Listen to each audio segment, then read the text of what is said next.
We're standing just outside of Bakersfield, California in the Kern River oil field.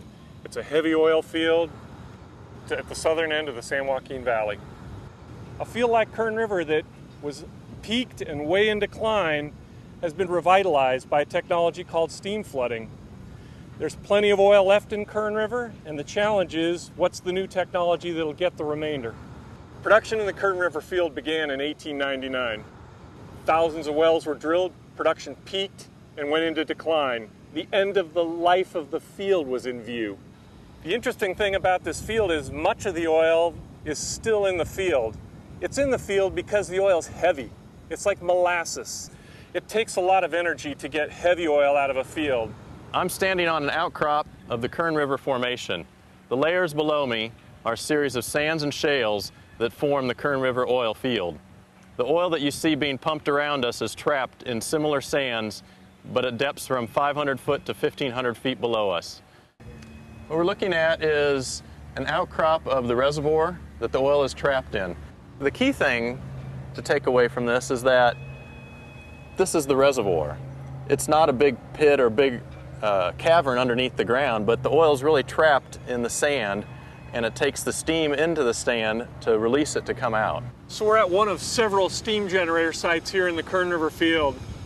Steam generators is where we are taking natural gas, combusting it with air, and generating steam. That steam leaves this generator. It's distributed in pipelines across 20 square miles.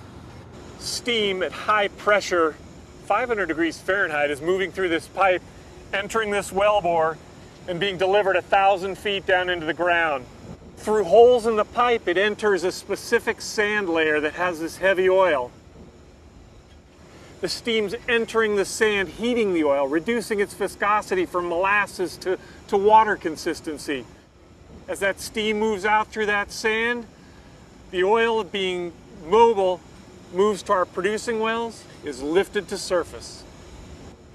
The producing well has rods going to a pump all the way at the bottom. That pump is lifting the fluid. This equipment is operating that pump. It's moving that fluid all the way to a plant that separates the oil from the water. Sometimes we talk about Kern River as being a technology laboratory.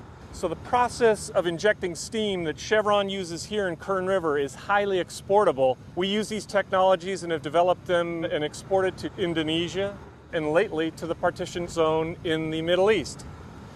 Here at Kern River, it takes a lot of work to lift a barrel of oil out of the field, but I'm really proud of what we do. And it's fun to see this stuff leave the field and go on and become the products we're familiar with.